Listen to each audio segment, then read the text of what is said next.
Welcome back for another week of the Working Fans Podcast. This is AJ, I'm the former wrestler.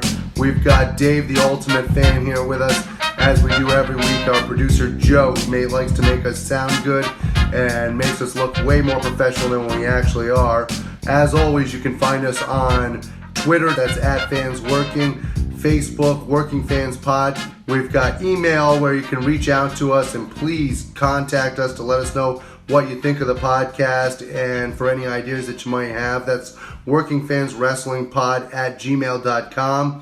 We're on Instagram where you can keep up with us at workingfanswrestling_pod. And then you can now listen to us on all major platforms, including Anchor.fm. We're on Google Podcasts, Spotify, Breaker, Overcast, Pocket Casts, Radio Public, Apple Podcasts, and you can actually check us out on YouTube. Now, it's important when you go onto the Apple Podcasts and YouTube, hit that subscribe button, give us a rating, let us know what you think so you can help us out and we can continue to do what we love and bring you guys in as fans. Guys, hi there. This is the Working Fans Podcast. We are Southeastern Connecticut's premier up-and-coming wrestling talk podcast. We are trying to evolve and bring you the best product every week so that you can listen to it, be involved in it, and be a part of what we're doing. We're going to be changing up some of our formats coming up, trying new things, seeing how they work, and we want your feedback. So please reach out to us on all of our major platforms. Let us know what we're doing, what you like, what you don't like, and give us that feedback. Ladies and gentlemen, it's time to talk wrestling. Dave, what do you want to talk about this week? All right, man. First thing I want to talk about I saw today is Jordan Myers, formerly ACH. Have you guys seen anything about Jordan Myers in the last 2 days? No. Joe? No, what do you got? Oh, okay. Well, this is great This shit. is breaking news, folks. Yeah. So WWE put a shirt out. Now, we live in a different time where maybe people don't put two and two together and didn't recognize things. But here's the concept of the shirt. It's a plain black shirt. And it's just a big old smile with a pair of red lips that say Jordan Myers. So Jordan put out there that this is wrong, by the way. I don't care who says anything. And he tagged Triple H and he tagged Vince McMahon to let him know that this needs to be changed. They put out a blackface t-shirt. I mean, it definitely... I don't know who came up with a t-shirt. Have you seen the t-shirt? Yes, I have. How do you not run this t-shirt by him first? You guys can take time and look it up if you want. Oh my God. I'm Googling this right now. Look this up, please. Yeah. I'm GTSing. I'm Googling this shit. So, yes. So it's far more offensive than Here's the thing. the New Day artwork, because some of the New Day shirts, Yeah. Look, I was a little skeptical. I'm like, all right, that seems to be pushing a line, but I haven't heard any pushback. I think I know what the person was probably thinking. Jordan, he smiles. He has a big smile. It's bright. He's a good, entertaining guy. I just don't think someone put two and two together. Nobody doesn't know their history here, and it just comes off looking bad. And when you see the thing, you could definitely tell, oh, this could be mistaken. Does somebody not know their history, or is someone willingly looking the other way? You know, because to me, it seems so cut and dry that it's like, let's put this out. I bet they were thinking, the Rolling Stones got a lip logo. Maybe. I mean, at the end of the day, I will say this. You know, I've worked with a lot of younger people in the last few years when I worked at a grocery store. And there's really not as much racism anymore from a lot of people I talk to. Oh, no, racism's gone. No, I didn't say it was gone. But there's a lot of ignorance. Like, people don't know about this stuff. And I think people are stupid sometimes. I'm not saying that's what happened. Not like the intelligent racism they're used to. I heard a young person at my job say that being trans was in style or something. Yeah. That the kids do, and that just blew my mind because it goes against everything else that was previously believed. Yeah. Maybe they took it down because it sounds like the type of thing you might not want to have. Go to Jordan Myers' Twitter and scroll down, and you will find it. I had found it on Facebook, and then I confirmed it on Twitter right before we went on here to record. Now, what's the fallout been since this? Nothing new. This is all happening in the last 24 hours. So this is breaking currently. Yeah. Obviously, you guys didn't catch it. Oh, shit. Yeah, there you go. So my fan right there. You tell me? Jesus. Right. Okay. How do you That's the shirt? That can't be the shirt. That is the shirt. That's the shirt right there. Let me see. I'll tell you what I saw this morning. No, that's not the fucking shirt. I was going to say, Jesus. This motherfucker. That's just straight blackface art. Yeah. You want to see this? Oh, shit. Goddamn son. There it is. That's the shirt. You can see it looks like a pair of lips and stuff like that. So it's a little different. Or do you not see it? I don't even see it. That's not as bad as the picture he had. Well, no, the fucking picture he showed us was clearly blackface. Yeah. That's fucking... The WWE, they've got so many superstars that are coming up. You guys saw the Street Profit shirt. I see what That's you the could. best. Yeah. But I think you're pushing the line a Well, little. here's the thing what I want to say, too. I don't know what the communication was on this. Did Jordan get offended and try to communicate with Triple H or Vince or someone, and did they automatically shut the door on him? So now he's like, fuck it, I'm taking this public? Or, and maybe they did. Maybe they're busy. Like, what the fuck does Jordan Myers want? They don't have time right now. First of all, it's Jordan Miles. Miles. Sorry. Yeah. Sorry, it's ACH to me, Yeah. all right, motherfuckers? I don't know. Secondly, I think that the problem with this is that if it's close, you can't do it. Right. Yeah, agree. It's not necessarily the image because I didn't. Is that close enough? See, I don't see it when I look at it. But here's the thing. Well, okay, wait a minute. Here's the thing. When he said the pitch and everything like that, did you not know both sides of the argument right away? Yeah, no, I did, right. And I can see it, and that's what I'm saying. Yeah. I don't see it, but I in see. fairness, I haven't lived his life. I was going to say, what's important is how he takes Exactly. it. Or Right. how any and other here's the thing. black Like, people if you feel showed it. me that shirt, I might not have put two and two together right away, excuse me. But when he shows it, I knew right away what he And was the talking fact of the about. matter is, all you need is one person to take it that way, Yeah.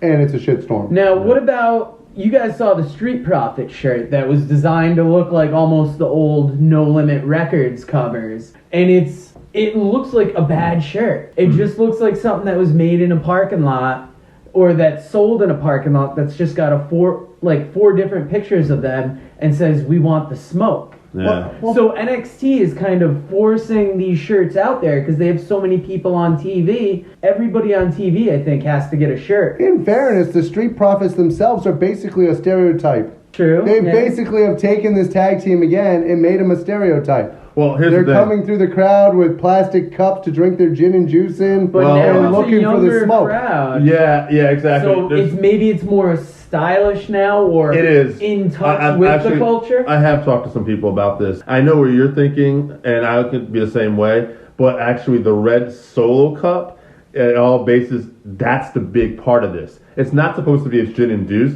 Gin and juice. That Solo cup is all from a song, and it's about frat parties where they're playing beer pong and shit. And it's a country song where the Red It is. Solo Cup Right. originated. I as see a we're thing. breaking news here to you. But you see, I see where you're coming from because then again, let's talk about Jordan. This is based on your history, and you're Exactly. right. But that's not what they're doing. And remember, we have younger people in creative. but all now. you need, once again, Sure. is the one person offended by it going, wait a minute, this is not. And you're talking about a company with the WWE who has done stereotyping Oh yeah. from day one. Right. They've done every racist we talked last week, we were talking about the Green Mist. Yes. Yeah. yes. Whether we agree that that's a stereotype Oh, that or shit not. goes beyond WWE, but yeah. I But get but it. what I'm saying is you're talking about a company that is known for a history of borderline racism. Yeah. Yep. And listeners, we want to get your feedback on this. Do you think this is racist, or are we looking too much into it? Give us some feedback. Hit us up on Twitter, the email. You know where to find us. Dave, what else is on our All list right. today? There's a couple things that's got my attention, this week. One was AEW signed an Olympic boxer. Man, I could be saying this guy's name wrong, but it's Anthony Ogono, I believe, and he was a bronze medalist in the 2012 Olympics. He was 11-1 as a pro. He shattered his eye socket in a loss. My question is basically to you guys: is this a good signing? Like, is it should this guy be working on the indies, or should we be going out of our way to sign somebody just because they have an athletic background? This seems almost WWE-like a lot to me. I'm not saying it's bad because I like combat sports, but is this a good signing? I'm a little mixed on this. Okay, so as usual, I'm going to take the popular point of view on this. I think it's a horrible signing. Okay. I think that they don't have a developmental system. They don't have anywhere for this guy to develop but on live television. Yeah. So you're going to take somebody who has never wrestled a professional match and you're going to actually develop them on live television? Well, I mean, first of all, we've already seen how horrible Cain Velasquez has looked so far. And now you're going to take, and he actually at least had some wrestling matches. Yeah, I will say this about Kane, not to like interrupt you, but just real quick. Conan had talked about on the show, and Disco had talked about on the Keeping It 100 show that they felt he almost regressed a little bit in WWE. That they had taught him when he does ground and pound, the way Disco had set it up was they take a guy down and start coming down and shoot forearms on his head. So which is what he should be doing. Right, and it looks good, it looks legit, and the guy just has to kind of throw his hands up. But he said instead they try to do like these punches that are pulled. Punches are a lot harder to pull than forearms. Right. I can hit you all day long with forearms that look like they're killing you. Right. And if I'm blocking with my forearms a little bit too. And I can protect you and make sure that it's not killing you. Right. Whereas if I'm throwing those punches, it's a lot hard art. How many times have we seen people who have great right hands, but then we've seen the people like in our Bob Cook interview, and by the way, you should definitely check out our Bob Cook interview. Goddamn right. That's he talks about the Big Show. Everybody goes, oh, the Big Show, especially the announcer of the WWE. Look at that right hand. His right hand looks absolutely horrible. His right hand looks like a toddler taught him how to throw it. And here's the thing. But it's that over-the-top cartoon delivery that the people in the last row can see that WWE sells it. Doesn't make it good. But here's the problem. WWE is a television company. They're not selling to the guy in the last row. They're selling to the guy in the front row who's watching it at home on Raw or on SmackDown. And I just want to say, too, going back to this Anthony kid, could be a great guy. I hope he does well. But he's also not really over. Like, most people, like, if you're casual fans, you might have heard of Cain Velasquez. Oh, is that guy to beat Brock Lesnar years ago? Oh, that guy who won the bronze in the 2012 Right, Olympics? Exactly. Like, I love that guy. It does kind of lend towards that sports legitimacy that somebody like Jim Ross likes, or like Bill Watts would have liked. But here's the issue. Jake Hagar has that legitimacy. He does too. And here's the issue I'm saying with the signing a little bit I like that stuff, but I see the potential hole in this. So if somebody else who doesn't like this stuff, I just don't see it going well. To me, there's too much risk for the reward. Right. And they gave him a good amount of money being an Olympic gold bronze medalist. I want to talk to something that I saw this week, too. I want to switch gears here real quick. We're talking, because this kind of works out. We're talking about shoot athletes, combat sports guys. Shorty G. Oh, fucking hell. Yeah, I don't know if this has been on your mind at all. But he cut a promo last week. It was a good promo, actually, I will say. No, his promos are great. Yeah, he had fire. He says, I'm going to overcome the fact that I'm short and look down on, but I'm Shorty Gable. And that just sounds corny. And then he goes a step further. He goes, actually, let's shorten it up a bit. I'm Shorty G. Now we go this week, and as Paige pointed out on the new backstage segment, which is excellent, we'll talk a little about that later. Paige points out he looks like somebody out of Space Jam. He's got on like these basketball shorts and basketball jersey. It looks goofy to me, no offense. He's dressed like the Street Profits. He's literally wearing a small version of what Angelo Dawkins wears. Well, I think this is with the Shorty G. It doesn't fit him. How about that? No, it doesn't. It's not that it doesn't necessarily fit him. I don't think any clothes are going to fit him at his size. Shorty G, baby. However, I'm going to move past this height, and I'm going to move past my size. So what are you going to do to move past it? I'm going to call myself Shorty G. Yeah. How are you moving past it if you're calling yourself exactly what it is? And by the way, Sam Roberts, who puts on a nice podcast, he's with the WWE. I want to say, and no offense, if this happens to make it to Sam, I doubt it will, but if it does, he had said that, in fairness, we don't know where this is going. Chad Gable wasn't getting over. Maybe Shorty G will. Let me throw something out there, though, to Sam, because we talked about this promo, how he had a good promo. Yes, he did. But this promo would have worked just as well. At the end of it, he says, but guess what? I don't care about my height because I'm Chad Gable. He doesn't have to say Shorty freaking G.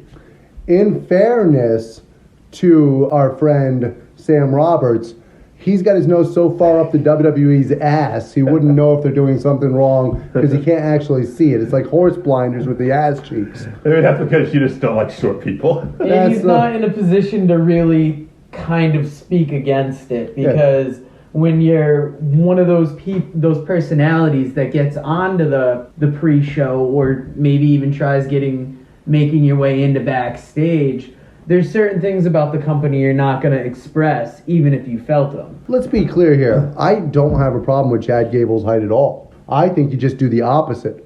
I think you embrace the fact that he's an Olympic badass and that I've seen him be able to give German suplexes to guys that are twice his size where he's doing a delayed freaking suplex to him. Sure. This is not a guy like Ray or someone else who's using flying techniques. This guy can actually throw you want to around. make this guy... This isn't freaking...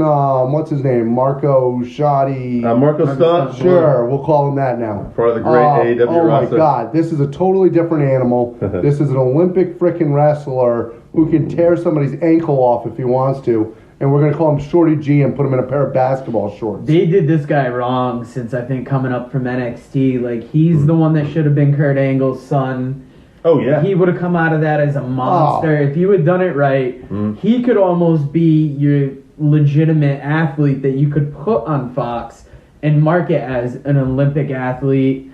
Maybe give the illusion that he's a step away from the octagon. You know, make him more of a fighter rather than he's got the personality too. Like he actually has a decent enough personality. And you know what? To transition a little bit, if we're going to talk about things that are just flat off pissing me off, let's talk about what the WWE did with Cesaro this week on SmackDown. Okay. So the WWE brings down Cesaro. Sami Zayn can't wrestle, so we're going to bring out somebody to wrestle for him. And they come out, and he's fired up, and he's putting in his mouthpiece, and he's marching to the ring, and he's ready to kick ass. The WWE brought him in because they didn't want anybody on Crown Jewel to take a loss, and they needed somebody to take a freaking loss in the ring. So let's take this guy who we've buried for years now, who's one of the best wrestlers on the planet, and let's put him in there and let him take the fucking loss so that nobody else does. Also, do you know that he's wrestling on Crown Jewel?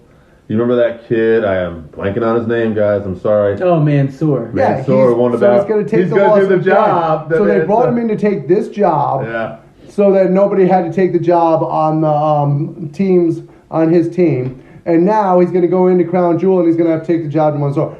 Who hates Cesaro? Right. There's somebody in the WWE that just really hates this athlete. I want this guy in NXT bad. Pound for pound, maybe the strongest athlete in all of the WWE. He's scientifically as good of a worker as anybody in that ring, and he's entertaining to watch. Yeah. God forbid we give him a freaking push. I really want this guy, now that NXT is on USA, put him on there and just, I don't want to say, I'm not a big fan of saying loading up NXT with a bunch of WWE guys, but I feel like Cesaro's is one of those guys that fits, the fans would respect him, and it'd be a nice fresh start. Now, where do you guys see Cesaro going after Crown Jewel? If I have my way, no, unfortunately, I don't have much hope. But if I have my way, I'd be sending him to NXT, and I don't know what Do you reunite him and Cassius Ohno as a tag team? You fucking send this guy to NXT UK, he's better off. Yes, that would be a great idea, put him with Cassius Ohno. But that would take for the WWE to actually admit that they wrestled as a great tag team at one point. Oh, they would have to acknowledge that. Not only that, but you would also need the WWE to want to do anything with Cassius Ohno also. I just like him still, at least with NXT, it's still on the USA Network.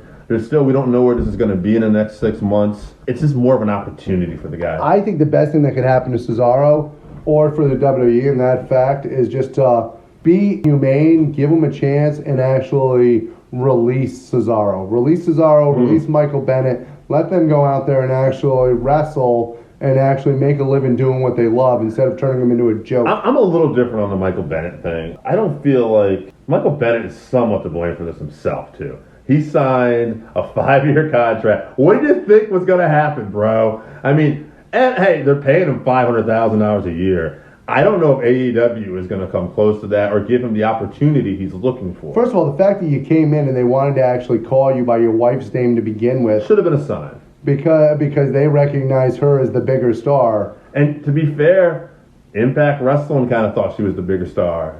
She's always been kind of portrayed as the bigger star. And I know on Keeping It 100 this week, Conan actually had said the same thing. He says nothing against the guy. He said, but I always thought she was the bigger act.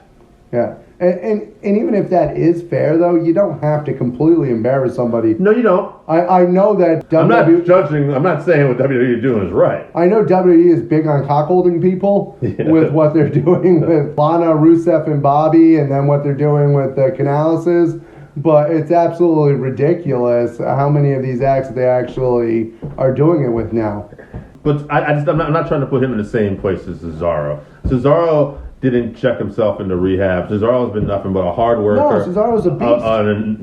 above average, phenomenal. He's a phenom. He's better than above average. I just don't get it. The guy's literally a cyborg. Well, he's not literally, figuratively a cyborg in the ring, and you're just not giving him a chance. And if I've got to preach every week to get the WWE to take notice, because Lord knows they're listening to our podcast. Goddamn right they are. I will. To quote Seth Rollins, we're about to burn it down. Like a wise man once said about Cesaro, let our people go.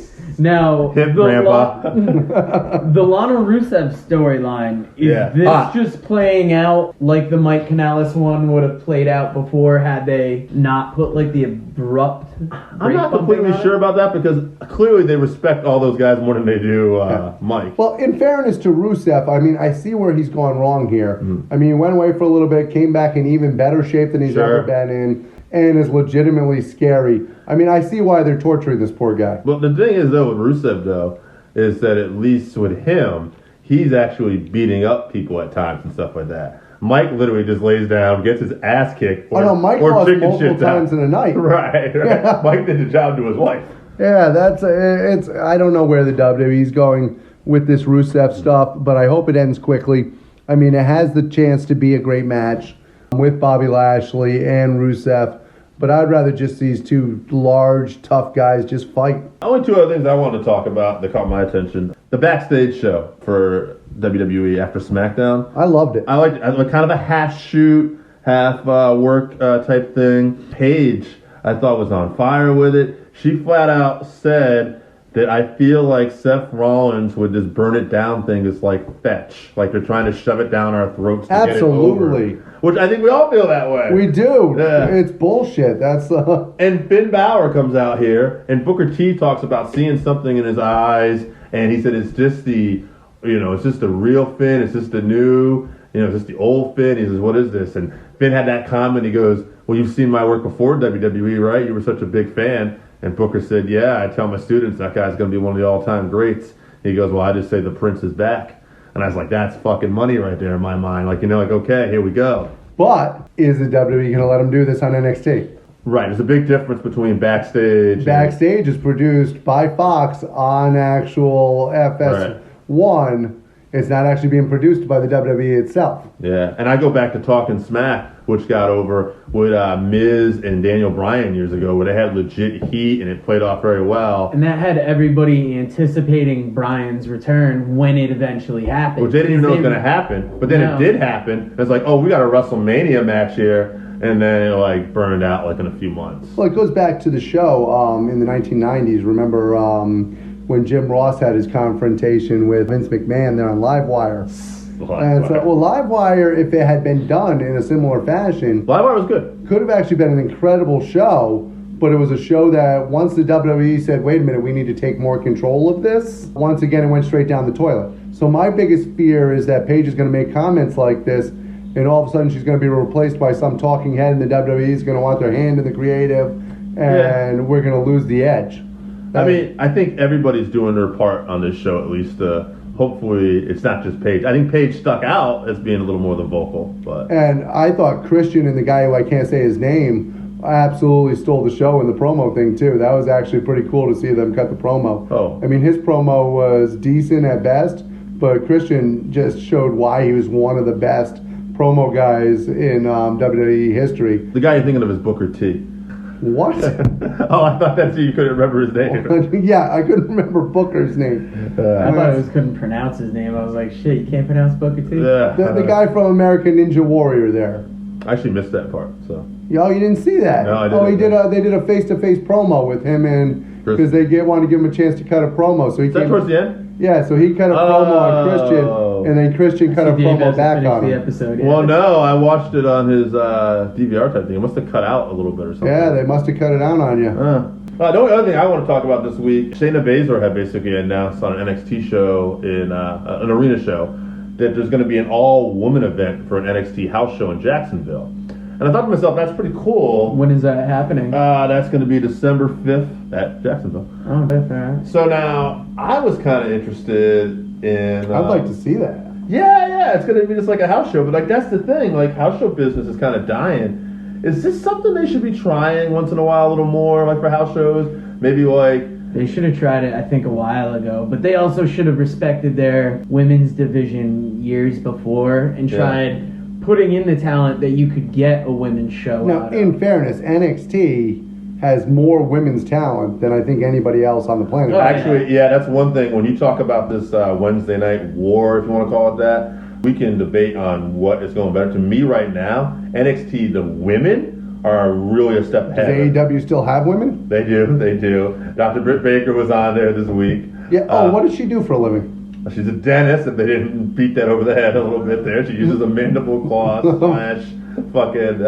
Actually, the finisher isn't bad. But very subtle. How many times they mention that she's a dentist through the course of the evening? What I like about NXT with women's division, though, if you watch the show, is though they have a women's title type feud, but they also have like a grudge match. Every week, there's been like at least 2 women's matches and probably a women's segment. Who's going after the title with Riho? Possibly Britt Baker? I don't know right now.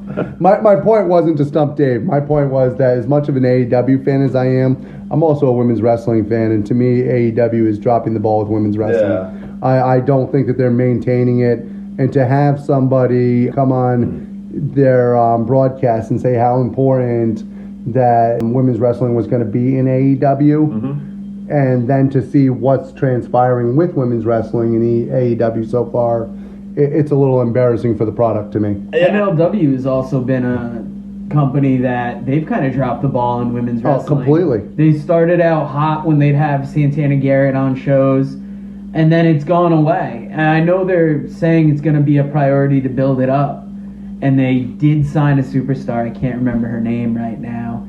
With women's wrestling on the rise, how are these 2 up-and-coming companies maybe not ignoring that market, but dropping the ball on that considering market? You're talking about both of those having 2-hour programs and dropping the ball on women's wrestling, you've got NWA Power, which is an hour program, and still is finding a way to actually focus a little bit of that 1 hour on women's wrestling. I don't think that NXT is dropping the ball with the women's. No, I'm not talking about NXT. They're the only one not dropping. No, I meant MLW and AEW. Okay. No, NXT we've already discussed is right. I thought so. Yeah, that's the premier women's wrestling in the world right now. Actually, I'm excited. They're actually getting the women's tag belts on NXT next week. Not just NXT. NXT UK. Oh, they're doing actually does a great job of focusing on women's wrestling. That's an hour show, and there's 1 or 2 women's matches on it all the time. Exactly. Yeah. So I'm not taking away from either one of the NXT brands.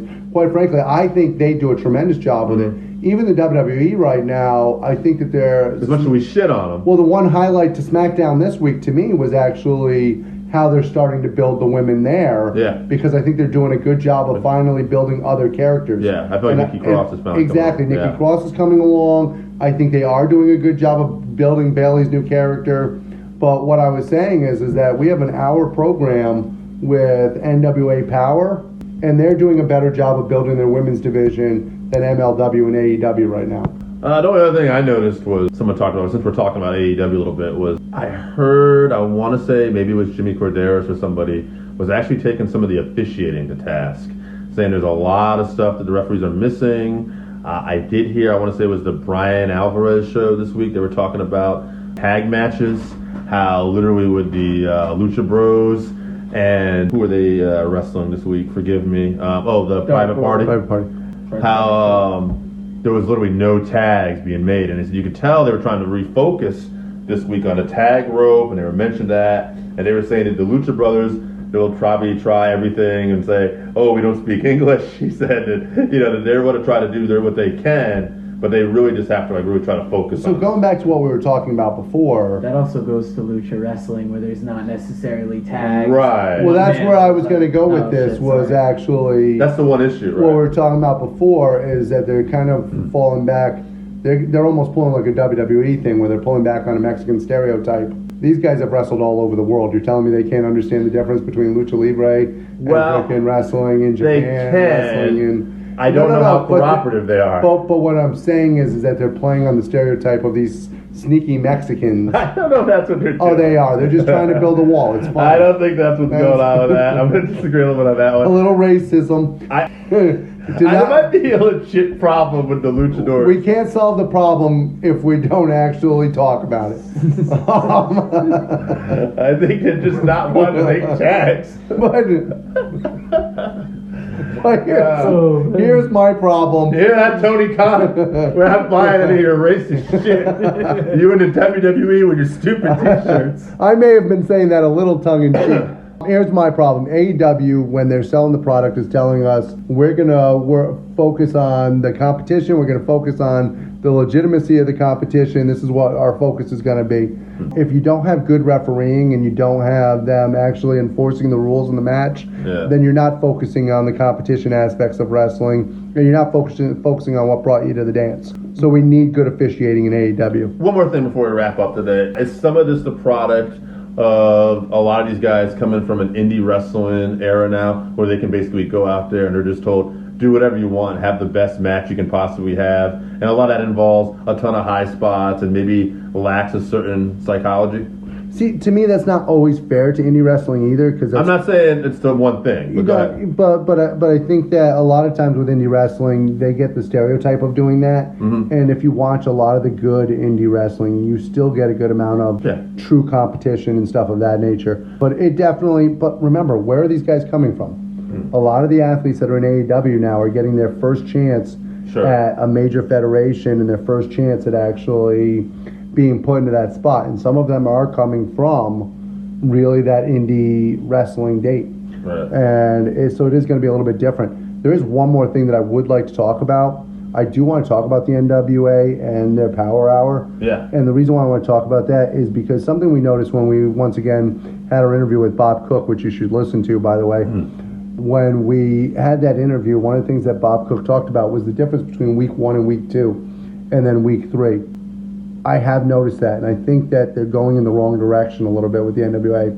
Instead of focusing on what they did in week 1, which was the wrestling, and focusing on the competition, the good interviews, that now they're starting to a little bit do more of the humor stuff, more of the aspects of that.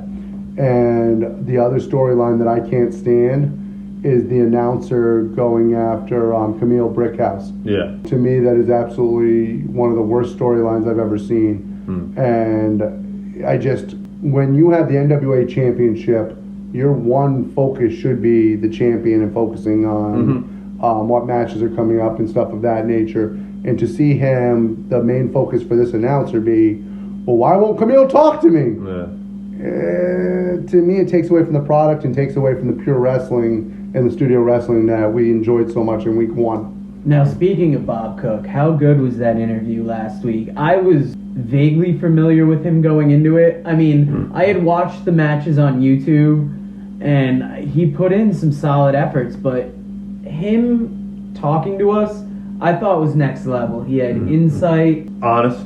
Now, wait a minute. We have to let these guys in on a secret. All right, if you're listening to the podcast this week, and I know you are, we're going to let you in on a secret. If you tune into our Halloween edition, you're going to hear stuff from that Bob Cook interview that you didn't hear on the original interview, and that's going to include stories on people like Vader and road stories that you're not going to hear anywhere else. Easter eggs, you fucks. You are not going to want to miss this. I'm telling you, please, if for your own sanity, tune in, check out the Halloween edition, because these are stories that surprised even us, and it was truly a pleasure to actually hear these stories.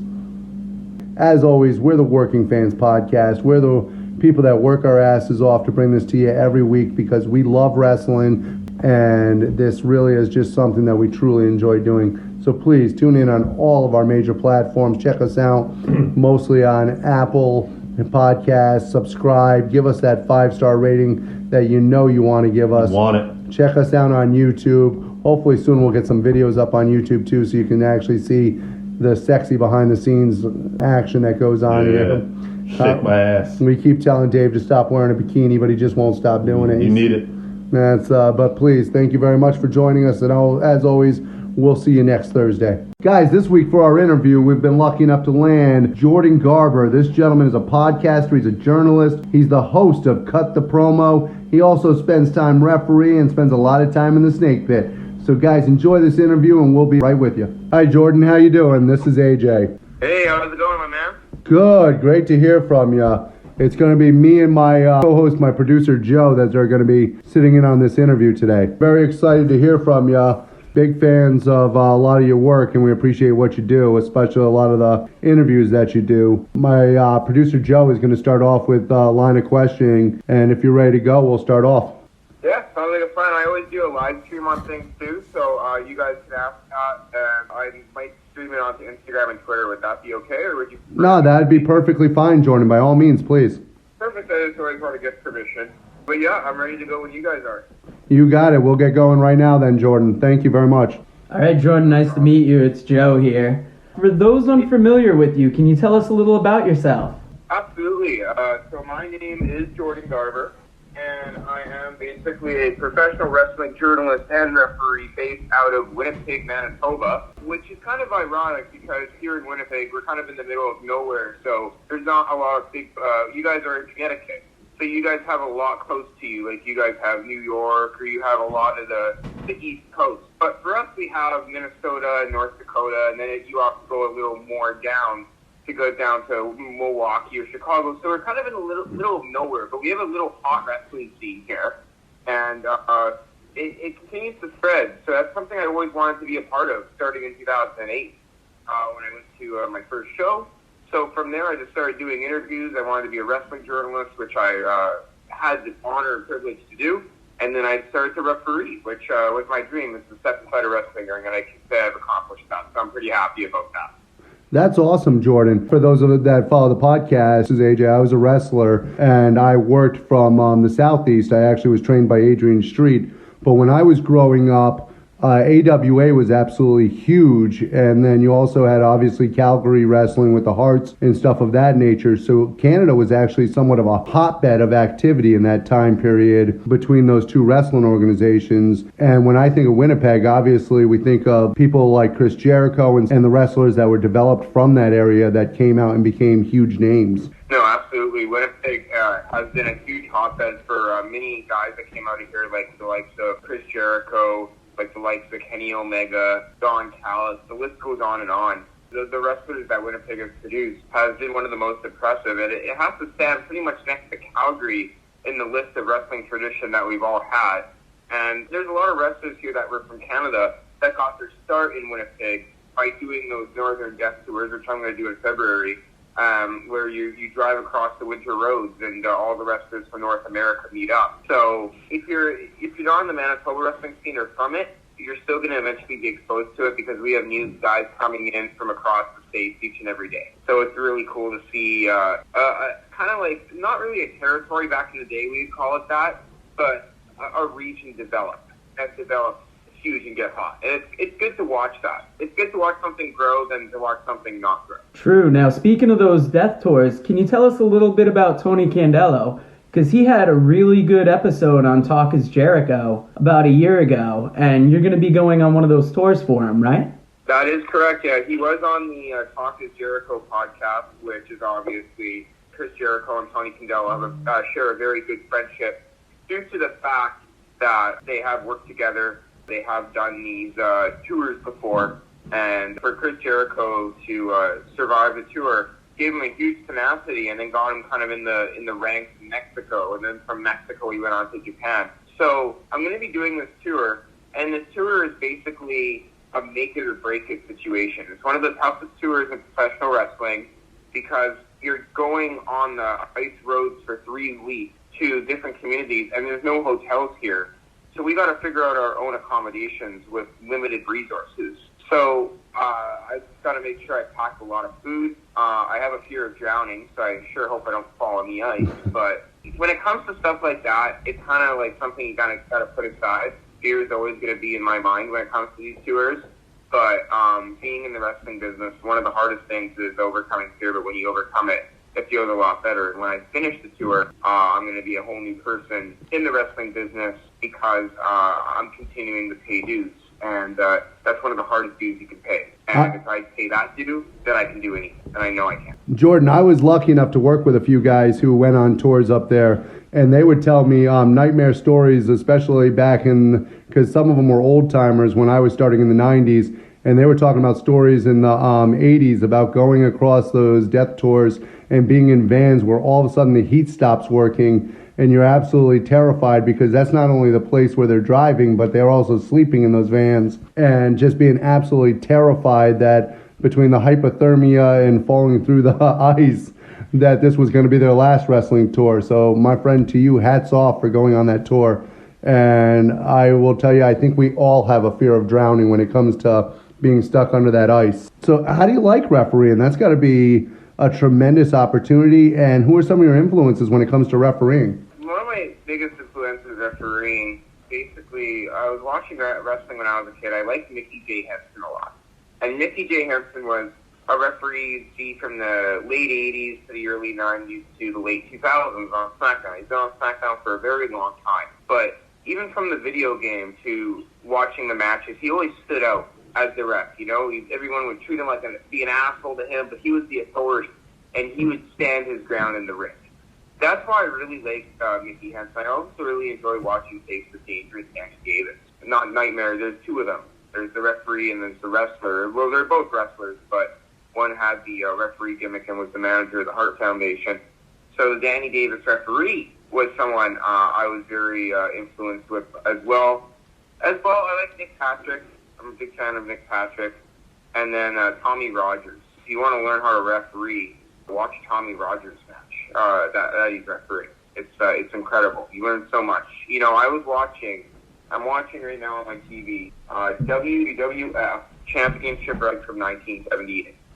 And just watching the refereeing on there, and just learning so much. You know, I'm watching with the Larry Sharps and the Tony Gurrias and the Nikolai Volkov. So every day I make sure that I watch different tapes, and I watch what the referee is doing, and I only watch what the referee is doing in certain cases. After I watch a certain amount of matches, I can watch the wrestling, I can enjoy the wrestling. But for now, my job is to focus on what the referee is doing and pay close attention. Because I'm someone that when I'm in the ring, I have anxiety. So if I'm in the ring and I get all uptight, I'm going to make a mistake, and I don't want to fuck up a finish. So I watch my tapes, and then when I go in the ring, I come in there with the confidence that I've done this before and that I've been watching tapes, and I just go in there and I do it. And I just try to get better and better each and every time. That's pretty much the only way you can go about it. It's pro wrestling, and it's something that's going to take a lifetime to master. Wow, so you're a real student of the game. How did you get your start in wrestling journalism? Because you said you started about 14, right? Yeah, I started wrestling. I started interviewing wrestlers at 14 because my dad took me out to Steeltown Pro Wrestling, which was a company back here in Winnipeg that was ran back here in 2008. And with Steeltown Pro Wrestling, they brought in a lot of, they brought in some names, but it was just one of those, you know, lower level, everyone gets their foot in the door, feet wet sort of promotion. A lot of trained guys work there, which isn't cool, and I'm not kind of a big fan of that, but I was 14, 15 years old. This was 2008. And I still remember the first event I went to, Fight for the Right. So after that, I believe I had a job. I had a job where I was on school, and I just started working. So I was walking down St. James, I believe, which is a neighborhood here in Winnipeg, where they had the old Bomber Stadium. And I was walking down there, and I realized, what if I interviewed wrestlers? And I just asked them questions on Facebook, and then I put it like on my blog. So I decided to do that. So my first interview was with Kamikaze, and then I started with Bobby Fox, and then Bring the Pain, Matt Fairlane, all these local legends that I'd interview. I'd get them up, and then in 2013, I took a break from that. And then in 2013, I realized I did my second ever podcast. This is my first ever podcast that I've ever done was in 2008 with Chuck Bader from Border City Wrestling. So that was 11 years ago. Not including the break I took, I've probably been doing this for 7 years. 2013, me and my friends decided to launch a podcast. We we did pretty good. We got some Kid Cash interviews. We got some Ahmed Johnson interviews. And we interviewed some pretty good talent. And it was a really good experience. And then that kind of transitioned to me working for Bruce Hart in 2014 with the Heartbeat Radio. And in 2015, getting the exposure on the wrestling media for the first time and working for VOC Nation and Brady Hicks. And then that's when I started refereeing. And making my debut was that in 2015. I debuted in Saskatoon, Saskatchewan. That was a lot of fun, too. So it's just kind of cool to look back, but you can't look back too much because you always want to keep moving forward.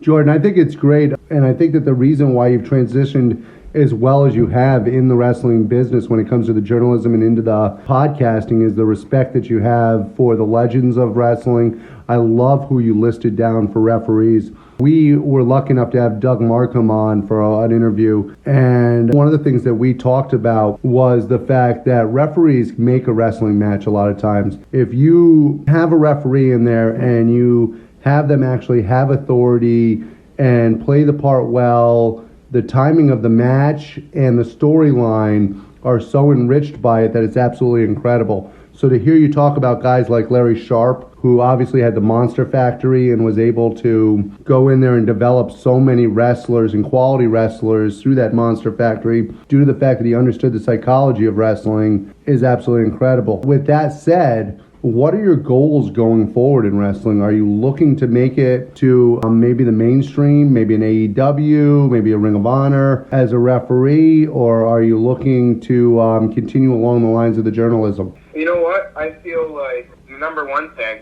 is that I want to have as much fun as possible doing it because I don't want to let it get in my head too much. And I kind of feel like, especially if people, my friends, people I live with, people know that.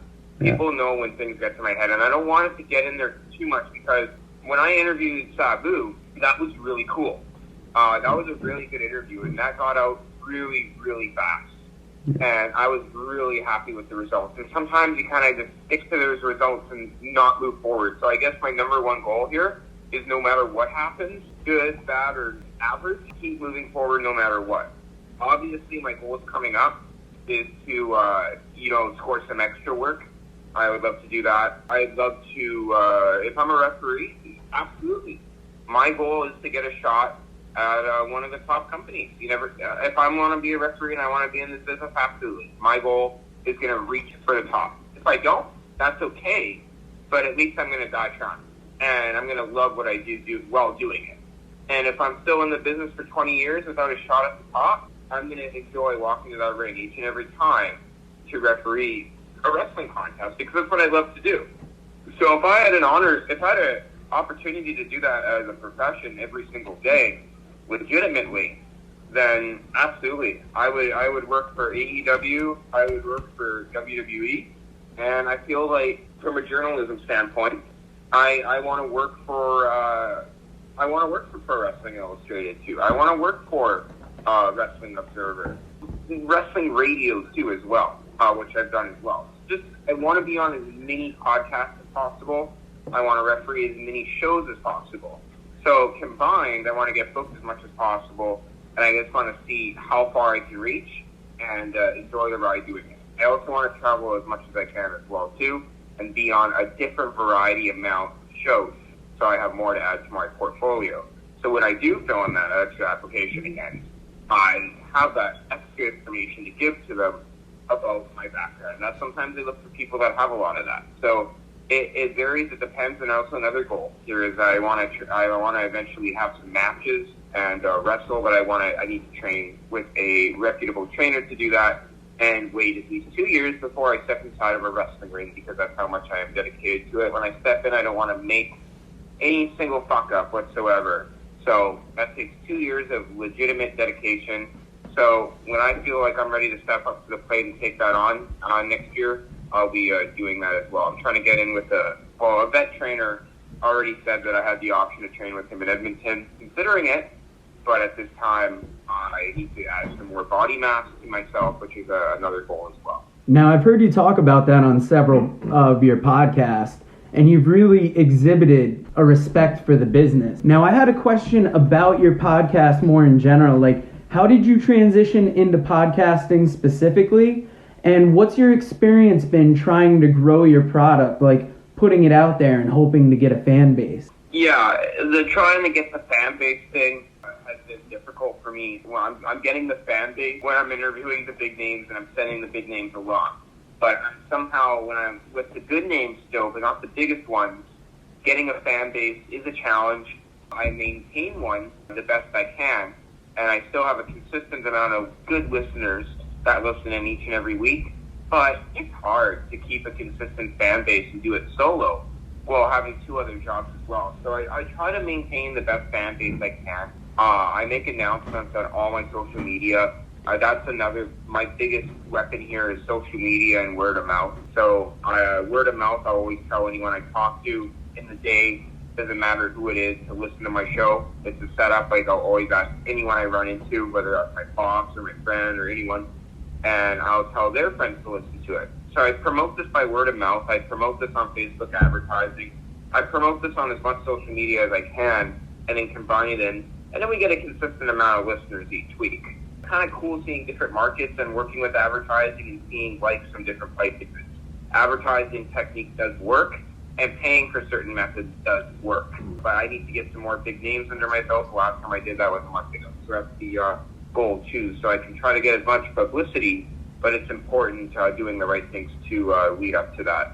Well, it's funny. What was your other question? Oh, I'm sorry, Jordan. I was going to say, it's funny that you should mention the working. The whole reason we call ourselves the Working Fans podcast is it's a double entendre. One is that we call it working because I worked in the business, but then we also call it that because all of us obviously work our day jobs and we're trying to do something that we're passionate about and something that we love, very similar to what you're going through. And when you work through that at the end of the day, people don't always realize we a lot of times are doing this. I travel, like myself, I travel an hour to get here because I wanted to be here to do this interview with you, with my co-host, and be able to sit down. And once again, that speaks to how big of a fan we are also of yours and what you're doing, the fact that it meant that much to us to be able to sit down and talk to you today. Now, what were your feelings about that situation that happened with the ref over in England earlier this summer?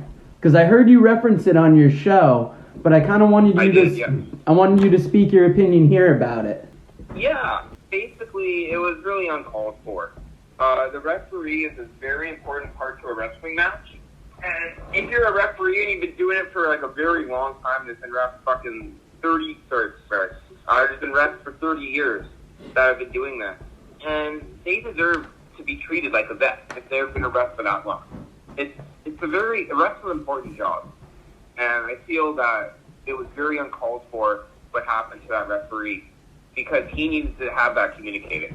Communication is so important in this business, and if they were going to shoot on him, you know what, they should have cleared that up with the other boys first, or if there was a motive or whatever, then I don't know what the point was. Altogether here, from what it looks like from a fan standpoint, it's just unacceptable. It's just something that shouldn't be done and that shouldn't be happening. Who knows? What if they had one referee that night and that guy's down? Are they going to get a referee to do it? Like, you know what I mean? Are they going to get a wrestler to referee? Which they do, but you know, I take a lot of pride in my job. So I feel like if that happened to me, I'd be very upset, and I certainly would fight that. Jordan, it's one of the least professional things I've ever seen in my life.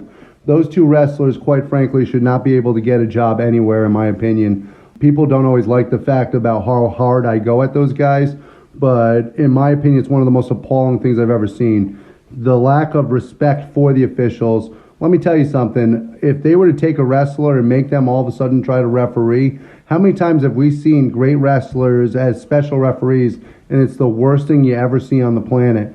The timing it takes to be a great referee is so underrated. You guys are basically the maestros in there helping us get through the music, and without you guys, there's nothing that we could do about it.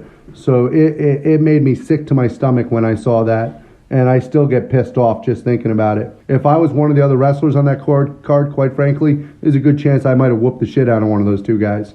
Oh yeah, especially right when they walk to the back. That's what happens, you know? Yeah, sometimes you need a little wrestler's justice. Yeah, that's true. And I want to talk about referees attire too. If you're a referee as well, I'm only sure. I have black pants, a belt, black shoes. Oh yeah, and you know what, referees. If you're refereeing, always make sure you wear that. I don't make my big for. No, referees should dress appropriate for it. I've been to shows where referees look like we're just pulled from the third row of the arena without proper uniform, and it automatically, to me, takes away from the show. Because at that point, I'm sitting there going, are these guys even professionals, or are we just here to watch some backyard wrestling? It's like a sports off. Exactly. Jordan, we appreciate all that you've been doing for us. We've had such a great time talking to you that, quite frankly, we want to invite you in to do something special with us. We do something on our show, and it's a little bit different than any other show that's out there. We do what we call the 5-3-1, and we pick a top 5 subject. We whittle it down from our top 5 down to the top 3 by discussing it, and then we whittle it down to the number 1 of the position that we feel really belong there as the greatest of that, or sometimes it's the worst of something. But we want you to be a part of that, Jordan, and if you've got a little bit of extra time, we would love for you to come up with your top 5 referees. Absolutely, my top 5 that's a good one. You guys just throw a lot at me here. Top 5 referees. Let's go with number 5, we'll throw Earl Hebner in there. Number 4, I want to throw Nick Patrick in there. Number 3 for referees, I want to put in Nikki J. Henson. Number 2, I would put in, you know what? Number 2, I put in Jamie Corderas or John Cone. John Cone. So I like John Cone. I have to add the current guy in there. And my number 1 referee is Tommy Rogers. I watch tapes with Tommy Rogers in it, and it is like an encyclopedia of information. So that's why now Tommy Rogers is my number 1 pick. I think the Tommy Rogers pick is absolutely a great pick. We'll actually talk more about it in a second, but a lot of people aren't going to know that Tommy Rogers actually spent as much time refereeing as he did, and I think that's great. What we're going to do next is we're actually going to bring in my co-host, Dave, and he's going to give us his top 5 real quick, and then we're going to go around the table with each one of our top 5s. All right, first off, Jordan, how you doing, man? Sorry I've been quiet today. I'm doing pretty good, man. Dave, how are you? I'm good. Lifelong fan of wrestling, too, and I just sat out, so I didn't think it needed to be too crowded with 3 today. So my top 5 referees, I grew up on Earl Hebner. He was my number 1, actually. He was who I identified with, and then Tommy Young was actually my number 2. Nick Patrick was my number 3, just WCW days. 4, Mark Curtis was another guy I liked. I actually saw him take down a fan the other day who jumped in the ring on a nitro, and Mark actually took him out of the ring. That was during the Dean Malenko Psychosis match, right? I believe it was. Number 5 I was struggling with.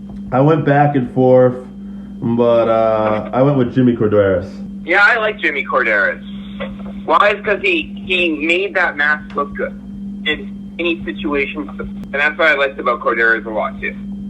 Oh, 100%. The great thing about us going through these lists is the fact that at the end of the day, there's so much subjective opinion when it comes to this, and so many of these guys are talented, and that's why it's so much fun doing this 5-3-1. My top 5 is, I have my number 1 is Tommy Young. I'm always a Tommy Young fan. I grew up on the NWA, so that's a huge one for me. Mark Curtis, once again, I never saw anybody react in the ring the way Mark Curtis did. He did a great job of selling moves in the ring when wrestlers did it. Like, he was in shock and awe that they were able to pull off some of the moves that they did. One of my favorites when I was a kid was Bronco Lubitsch. Bronco Lubitsch used to referee down in the Texas area and was a very staple down there for world-class wrestling for those fans that might be a little bit on the younger side. Nick Patrick. I know he was on your list. Nick Patrick, to me, one of the truly great referees of all time. And then I know everybody's going to go with Earl Hebner or Dave Hebner. I think Brian Hebner, believe it or not, the son, does an absolutely amazing job in the ring. He's athletic, he's in the right spot at every time, and he's another one who's similar to his dad, does a great job of getting over what the referees are doing, what the wrestlers are doing in that ring. No, absolutely. You can't go wrong with any of the Hebners, that's for sure. They're both really good, and you learn a lot from watching them. And you're talking about world-class championship wrestling. If you want to watch a crowd, if you want to watch to know how to get over, or watch a crowd get over, watch WCCW from, let's say, 83, 84. And literally every single body slam that you see, or every little neck breaker, any spot, is literally a huge reaction from the crowd. So imagine the reaction from the crowd if someone does a splash from the top rope or something. It's pretty fun to watch. I'll just put that up there. And the amazing thing about that in that time period is everybody talks about the Dusty Rhodes and when Flair and the Andersons jumped him and broke the arm in the middle of the ring in the cage in Atlanta. but people forget about the effect that it had when Michael Hayes slammed that cage door when Kerry was wrestling Ric Flair. When he slammed that cage door on him, the arena just went nuts. It looked like somebody was going to be murdered. Michael Hayes and the Freebirds were lucky to even get out of the stadium that night. Yeah, crowd gets hot. Especially imagine the Texas wrestling crowd in the 80s. Oh, yeah, it's insane. no thanks. Oh. But Joe's going to give you his top 5, and then we're going to start to whittle this down real quick. Sounds like a plan. Now, my top 5, I had Nick Patrick, I had Earl Hebner, Tommy Young. I threw in Doug Markham in there. He's a modern favorite of mine. And I also had Mark Curtis on the list as well. Oh, right on. Not a bad top 5 at all. So here's the hard part. Now, we've got to take these lists, and we've got to actually work it down to the top 3. Now, Tommy Young and Mark Curtis popped up on everybody's list, I believe, or most of our list. So they're both going to move on. Now, for that third spot, it's going to be between Earl Hebner and Nick Patrick, because we're all big fans, and it's kind of which one of those would you feel would be better to move on to the top 3? I'm usually a heel in this situation, but I'm going to actually go completely opposite and go face here, and I'm going to give our guest, Jordan, the chance to pick. Who's going on to the top 3, Jordan? Are we going Earl Hebner or are we going Nick Patrick? I'm going to say, you know what? Just because Earl Hebner took kind of what Dangerous Danny Davis had, not in a way, but in a little bit. But at the same time, you know what? I'm going to say Nick Patrick, shockingly. Just because I already picked Tommy Rogers, and I don't think I added Tommy Young there as well. They're 2 different referees, by the way. I did not add Tommy Young. I wish I could have added that. But I'm going to say Nick Patrick moves on altogether here. That's fantastic. And you know what? I think no matter who we come up with, we're going to give an honorable mention to Tommy Rogers either way, just because I think he's an unsung hero, and I don't think enough of us actually think of him on a daily basis when it comes to the referees. All right, so our top 3 right now is Tommy Young, Mark Curtis, Nick Patrick. Who's the first one we're going to eliminate from here? Who is the middle one? You got Mark Curtis, Tommy Young, and Nick Patrick. I'm going to say Mark Curtis. Good referee, but that's a very big top 3, and one of them has to go. I agree with you. Dave, what are you thinking? Mark Curtis, Tommy Young, or Nick Patrick? I'm going to have to agree with Mark Curtis. It's going to have to go. Tommy Young and Nick Patrick are on my top of the list there. These guys, like we said, are all solid referees, but when you look at the list, Tommy Young and Nick Patrick, I think had more bigger situations in front of them, taking nothing away from Mark Curtis. But if you got to pick one to go, it's got to be Curtis. And you got to remember Nick Patrick, and we'll start the debate between Tommy Young and Nick Patrick. Nick Patrick is going to be an underrated, I think, referee sometimes. But you got to remember, he went from being senior official in WCW for basically the last 7 years of WCW, and then went on to become, when he went to the WWE, maybe the most successful transplant into the WWE, becoming senior official for the WWE also. Second generation in the sport, too, son of the assassin. Yeah. Well, they can't prove that. He was wearing a mask. Yeah, well, I have my feelings. I have my sources. At the end of the day, though, for me, I'm a Tommy Young guy. So I would have to say Tommy Young just because of the inspiration he had on other referees and things that maybe Tommy Young did or went through as a referee, served as an example for people underneath him. So I would have to pick Tommy Young as the number 1. And then, Jordan, once again, you're the guest here in the Working Fans podcast. So please give us your favorite between Tommy Young and Nick Patrick. I'm going to have to say Tommy Young. And you know what? This is one of the few times where we're going to be unanimous, because I'm a huge Tommy Young fan too. Anybody who worked the matches that he did between Flair and Steamboat and all of Flair's top matches, and it was in the right position at all time and able to keep up with those guys for between 60 minutes and 45 minutes. That's absolutely incredible. And we talk about the wrestlers and we talk about what it takes to get through those matches, but for a referee to be able to maintain and constantly be moving and being in the right position for 60 minutes, you, my friend, being a referee, know that's almost impossible. Yeah, good. One thing too that I enjoy doing is those Tony Condello tours is like there's no other referee, so I'm the only one. So one of the wrestlers, he's one of the rookies, he just finished training with Massive Damage, who's the guy I'm looking to train with when I eventually train to wrestle and make that transition. I'd obviously first start out with AJ Sanchez, but I would then choose to train with Massive Damage in Edmonton. I wouldn't want to live in Edmonton, but I have to figure that out along the way. Basically, as being a referee and having timing, it's really important, man. It makes magic to a match, and it equals your finish. There was a finish where the referee was arguing with me as she was holding the rope. I kicked her arms down, and she counted in for the 3. And the way I did that finish made the crowd cheer so loud.